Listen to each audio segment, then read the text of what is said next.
The following program is produced by Project Bait and does not reflect the views of this station.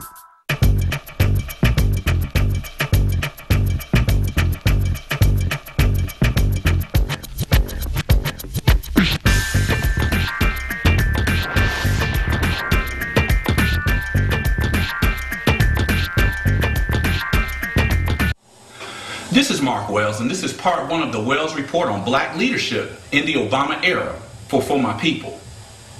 Today I wanted to focus on a highly publicized on-air skirmish between two well-known African-American public figures, Tavis Smiley and the Reverend Al Sharpton.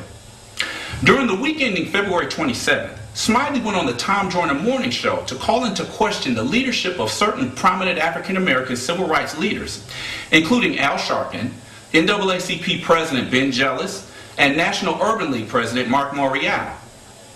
As was covered in the media on February 10th, Sharpton, Morial, and Jealous attended a special meeting with President Obama to discuss the plight of the black community and the need for special economic policies to address widespread unemployment amongst African Americans. Although Obama has said in speeches that racial inequality in America cannot be ignored, he has steadfastly refused to create any race-based policies to benefit the African American community. Now, after hearing Smiley's commentary, it seemed that Reverend Al got a little agitated, to say the least. Here's a brief snippet of some of Smiley's comments on the Tom Joyner Morning Show. Now, we've asked, Tom, some of the lyricists who apparently wrote this new song to show up respectfully and explain why they penned these strange words that we've been reading all across the press, that the president doesn't need a black agenda. Sharpton said on his radio show that he had tried to reach out to Smiley concerning his comments but was unable to reach him. Smiley would later call Sharpton's radio show to engage Sharpton, which led to a heated discussion that sounded a little like this. Saying the president shouldn't value a black agenda is not saying the president should not be held to a black agenda or deal with a black agenda. And that is not what you said. Don't talk to us like we stupid, Tavis. So one, go hear what I said, not what other folk are saying that I said. The second thing is I do not engage, Reverend Al, in any personal ad hominem attacks. I have never attacked you personally or privately. And so to say that I attacked you is wrong. Once folk hear the commentary, they'll be able to put that in proper context. Now, before I get into the gist of this on-air argument, let me share a little pertinent data that, though often repeated in the media, is important to reference because of the nature of this report. According to January 2010 labor statistics, while the national unemployment rate had fallen from 10% to 9.7% and only 8.7% for white Americans, the unemployment rate for African Americans actually increased from 16.2% to 16.5%, a figure that is almost double the rate for white Americans. It must also be noted that within these national figures, the group that is being most affected by these alarming unemployment numbers are African American males aged 16 to 24, whose rate of unemployment has already reached depression-level unemployment figures, hovering at around 34.5%.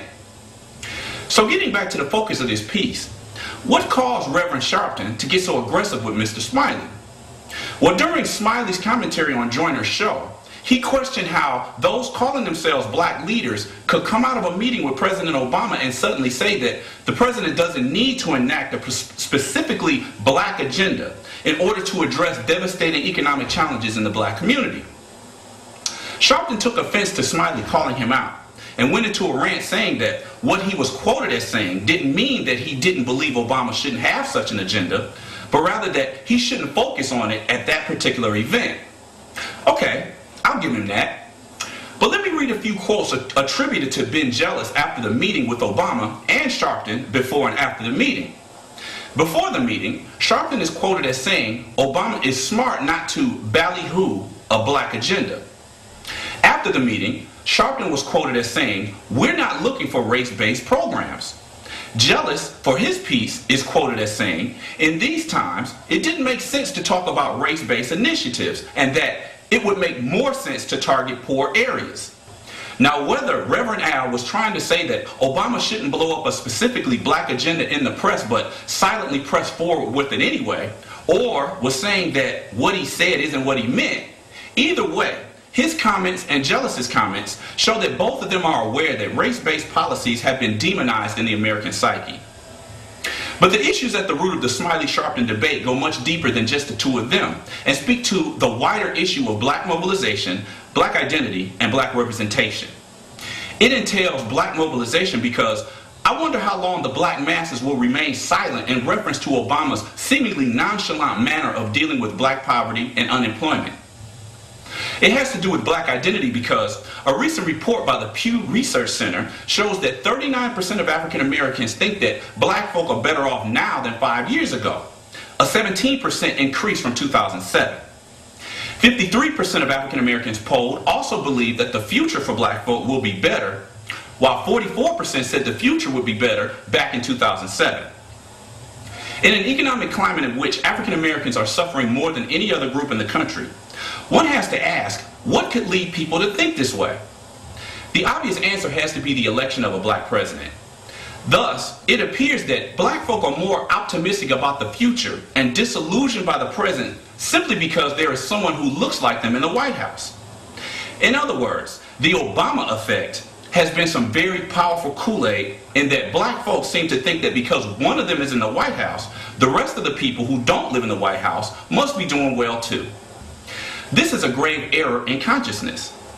The Sharpton-Smiley rift also connects black identity to black representation in that it appears that black folk are willing to accept less attention from the nation's first black president than the previous 43.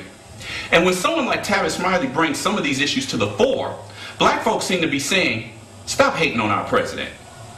In other words, the symbolism of seeing one black man in the White House outweighs the actual substance of his actions or lack thereof toward the group as a whole. Now, is it just me, or is there something wrong with this picture? I'll delve a little bit more into this in part 2 of this Wells report on black leadership in the Obama era for My People. Little Rock Baptist Church is the going church for the coming Christ. You want to find out more about services which are held every Sunday at 11 a.m., call 313-872-2900. If you have a business in Metro, you should be in the Detroit Black Pages. For info, call 961-3289.